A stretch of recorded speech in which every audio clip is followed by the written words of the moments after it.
So what is up, guys? Nick here, helping you to master your technology. And the wife helping you to master your technology. Today, she's going to join us for the Wife Edition episode 2. And the reason why is we're taking a look at her phone of the past, the iPhone 11 Pro. She recently upgraded to the Apple iPhone 14 Pro, which we'll have in the next edition of this Wife Edition series. So stay tuned, stay subscribed for that episode.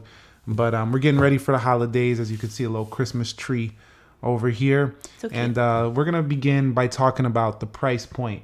So right now you can find these 11 Pros at around $250 to $400. So what are your thoughts about that comparatively to the starting price of this phone at around $1,000? I remember when it came out and I was like, ooh, that's pricey, but it makes sense. Look at the beautiful phone. Like, it is so gorgeous, very glamorous, very fancy. So that made sense. But I'm glad that they lowered the price for people now because it's 11 and then the 14 came out. So that makes the most sense right now. She's going to discuss her current thoughts on the actual build quality, which would be how the phone feels in the hand, the design, stuff like that. So go ahead and take the stage. Okay, it feels to me pretty heavy in the hand. I do like that it's very sleek. The aluminum, is this aluminum on the sides or no? Stainless steel. Stainless steel, look at that. And I always loved how this matched this. This is like a beige. At first I was not a fan. I was like, okay, it's a gold or beige, and I'm like, how do I make this, pink? Because you guys know I'm the pink queen. But I really like how cute it is and shiny and fancy. It made me feel like I'm $1 million. And I love how this phone felt so, I don't know, like upscale. Like I should walk into every 5-star restaurant. Nice. Now, my thoughts on this phone is quite similar, just a very premium feel. What I particularly like about this versus the squared edges is just how more comfortable the rounded corners of this phone felt while maintaining that similar premium build we see today. The cameras do look laughably small by comparison to the current 14. No, this is normal. This is beyond normal. Well, maybe this is normal and this is ridiculous on the it makes sense, I think. I think this makes sense because you want a fancy look, right? So you don't want the cameras to be sticking out all obvious versus like the new phone that came out. These are like gigantic. Yeah. So iPhone 14 or 11 Pro still, I think for $250, $400 in December 2022, still feels quite premium to say the least. We're going to move on now to the display quality. We're talking about a Samsung built OLED display tuned by Apple, which basically is very bright and colorful. So looking at this panel right now in 2022, what are your thoughts on this thing? Like, is this something you would still use? Is it something that like you just love the newer panel more, or it's like about the same? I mean, I never imagined this with the iOS 16. So like the fact that it has iOS 16 now and the update, obviously I could easily go from the 14 back to this one, like because it has the same software, but it looks really good. I don't know, I'm liking it. The quality is still good. Yes. And what about the notch being bigger and versus dynamic island? Okay, I forgot about that. Okay, no, this is fine. This is fine. For the average user who's like, I want a fancy phone, I want something that looks upscale, I want something that's like really sleek but also stylish, this is the phone for you because it doesn't matter. This does not matter at the end of the day. It does. What about this slower 60 hertz? Do you even notice that really? Because a lot of people don't really notice. No, I don't because I'm just using the phone. I just like, oh, well. So what about the size? Because the size is a little bit smaller, 5.8 inches. Yeah, I was correct. The screen size of the 11 Pro, 5.8 inches. We went up to 6.1. So what do you think of that at this point? Is that size still... I don't know. This was like, okay, so the new iPhone 14 that they came out, 14 Pro that came out, I feel like that's too big for my hand. I feel like this was very manageable. The only thing was when I'm holding it, can I show you how I was holding it back in the day when I would use it? I would always lean my phone like this on top of my pinky. And right here, this would get heavy after a while because the phone itself is... Like, it is sleek, like I said, but it is kind of heavy. And I'm guessing because the materials they use. But this is really fancy. I miss this. It always reminds me of a mirror. It's just so reflective. I like that a lot. Yeah. So for me personally, the 60 hertz as a pro phone doesn't really feel pro in 2022 if you're a geek into tech like I am. But at the same time, the OLED, the brightness she said was blinding her. It's held up very well. I would complain about that. You wouldn't know that this phone came out 3 years ago. You would think it's still from 2022 if you just look at the front panels. So display for this money, you're getting this at $250. I mean, you tell me an Android phone that's gonna beat this panel at that price point. You can see the OLED specs, but Apple does it a little bit more premium. So this is a good steal for a display right now if you wanted to pick one of these up used. We're gonna move on now to talking about our thoughts with the software. She already touched on that a little bit, but this does give you the latest and greatest iOS 16.2, which I'm not even sure you updated on your main phone yet. No. But this is the latest and greatest 16.2. It comes with a new freeform application, allows you to get a little bit more creative. You know, you can build your own boards, collaborate with others, and there's much more we didn't discuss. But what are your thoughts on just the general software app library, just scrolling through, kind of like, you know, obviously it's almost the same as a new phone. So like software wise, would you recommend this to somebody right now? Yeah, of course. I like the widgets like this setup always when it has like the front page, 2 widgets on the top and then the rest. I'm not a big fan of when you make the folders. That just makes me very overwhelmed. But I think that, I mean, again, I would have never imagined this with iOS 16 the way they designed it iOS 16. So the fact that it has like this library and the widget's so cool looking like that, and you could personalize the lock screen and all that. I never would have imagined that you could do that in this phone, because when I had this phone, that was not out. So you don't see like the software being that much different. If somebody bought this now, it's kind of like they're still using the latest phone, right? Yeah, pretty much. I feel like you could go either way. This one, but this is really pretty. I'm like, why did I stop using this? This is really nice. Yeah, it's held up pretty good. If you guys have 11 Pro or 11 Pro Max, let me know your thoughts down below. Yeah, so let me know if you guys are still rocking one or not. You know, because I think if you still have one and you didn't want to go buy an iPhone, you could probably make it till the next iPhone easily. I could see people upgrading from this or the 11s that came out, regular, like the regular 11, to the 14. I could see that. That would be an upgrade.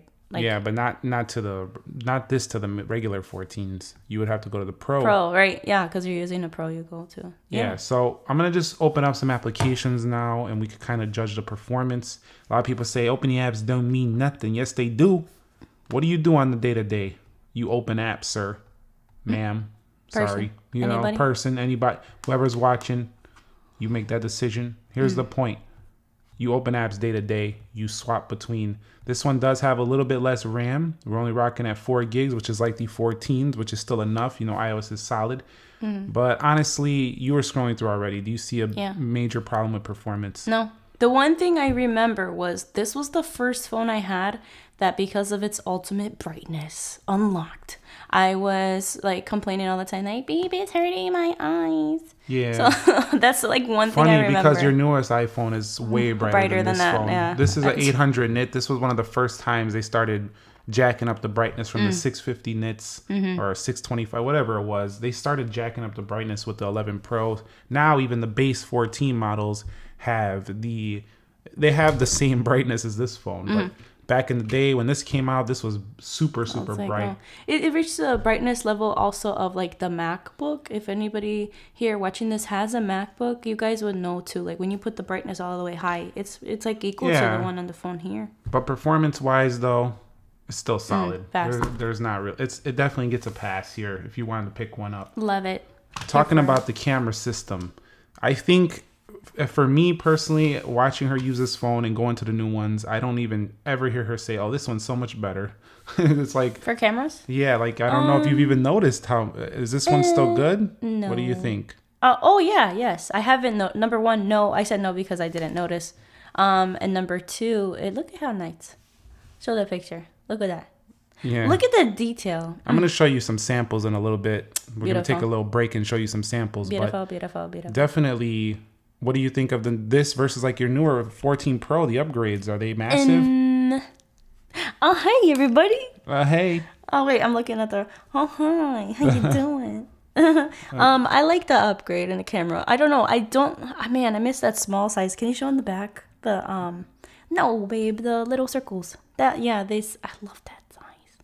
Man, I wish they kept it like this, but with the technology of the bigger ones. But we're talking about the quality though here. Should somebody buy this for quality at $250 right now? $300? Are they getting a steal? Yes, I think so. I think so. As long as that's what I was gonna say. As long as the video records in 4K, if you want to make your own videos, then yeah, that's good. So yeah, It's definitely, she's not really the camera expert. She pulls the phone out and takes a photo, calls it a day. I don't do those micro shots and all that. And that's a good example of what a regular user's like. They don't come in here and start playing with all this 16:9, this more technical stuff. As a matter of fact, she asks me sometimes how to do things. Yeah, I'm like, with the camera. Oh my God, literally yesterday, we were in the car.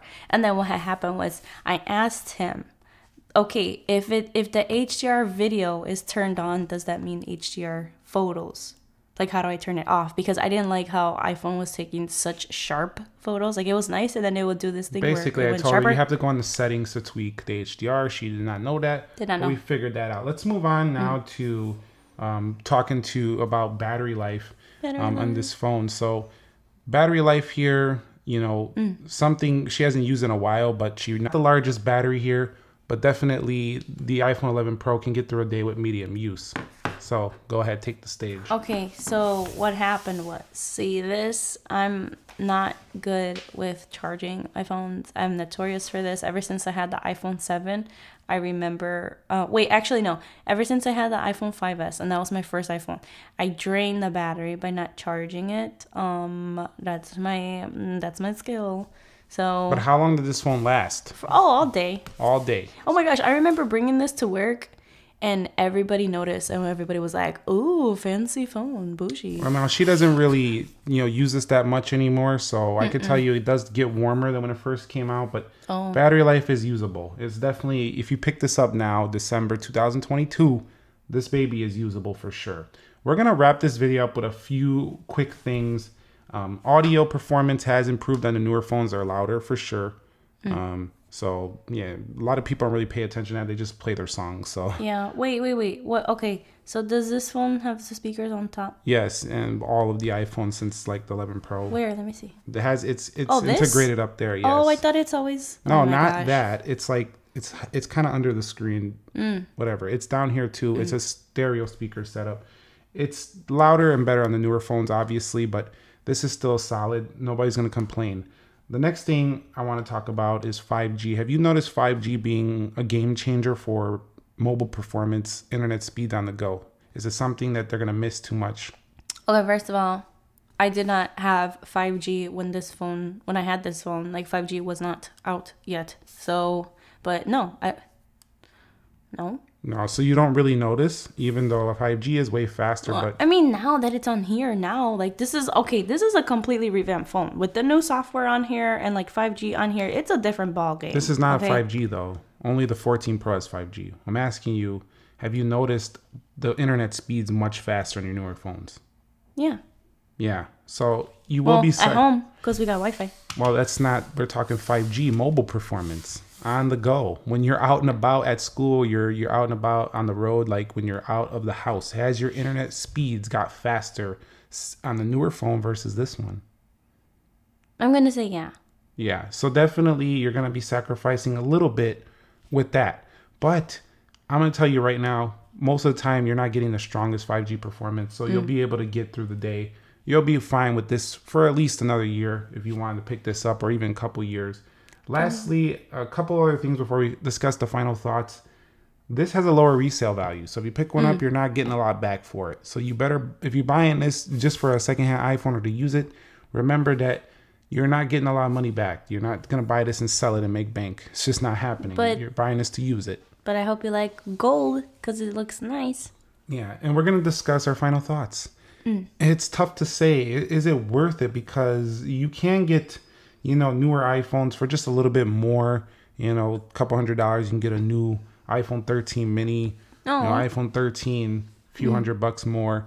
Should they just go with a newer phone, or should they pick this up as a secondhand option here at this point? Okay, not gonna lie. This is gonna be for my peeps that wanna be bougie. So that's the crowd or audience that should buy this phone. What does bougie mean for those people who don't know? It's going to be fancy. I'm going to walk into the 5-star restaurants and be fancy. Okay. So this is the phone for you. So if you're trying to flex, but like not major flex, just flex. Look at how nice, baby. It's so nice. It's so beautiful. Overall, my take on it, is it worth it? Yes. I think it's worth it for a particular person. Like if you're looking for, like she said, the flex, you want premium, but you don't want to pay a lot for it at this point. This is like the only way you're gonna get it. 11 Pro, 12 Pro's even more. Beautiful phone. This is just a beautiful phone. If you want a premium look at a low price. Other than that, you know, you can just go get the newer iPhones, pay a couple hundred more if you want the better speed, better performance, better cameras. But this is still good on 100% battery capacity. Now, this phone in particular that I used, you guys saw, it was in the 80s. You know, not too proud of that. But ideally, this is going to be for somebody who wants a fancier iPhone than what they have if they have the iPhone 8, the iPhone 7, you know, like this is going to be an upgrade from that, you know. And if you cannot save money or don't have enough to get the 14 or the 13, so go with this one, you know. It's still beautiful. Yeah, for sure. Anyway, that's about it here for this episode. Stay tuned because in the next episode, she hasn't had this very long. This is the gold iPhone. Yeah.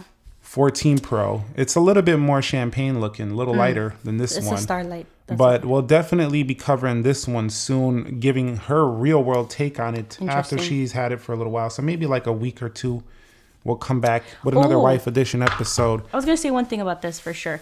This is going to be a follow-up to the last video, the first Wife Edition video that you guys watched when I was talking about this. So please stay tuned. And let me know your thoughts on the iPhone 11 Pro. If you found this video helpful, entertaining, informing, do me a favor, click the like button for me. Subscribe if you haven't already. And we'll catch you on the next one.